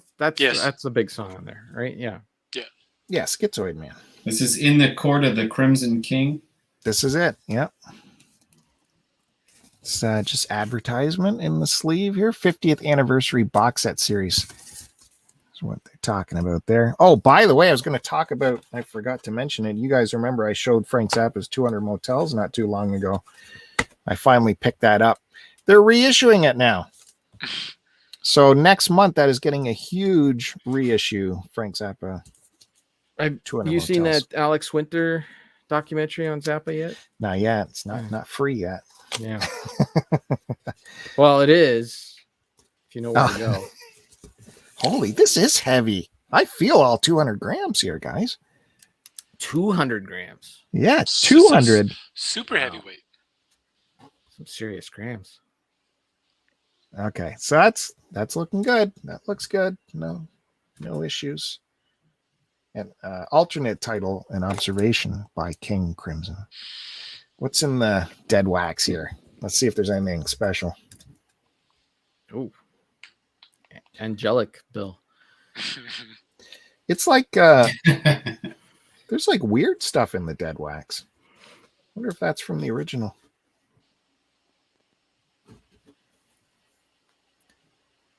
I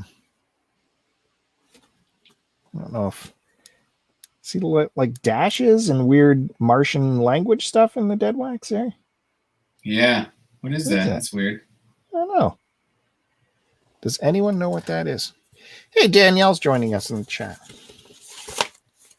Good to see her here. And update from Chris Roberts. Crack 90. Wow. That's top video on Start to Continue. Never Really? seen that before on Start Following to that Continue. close. Dude, Mhm. you're YouTube famous. I think you're an influencer now.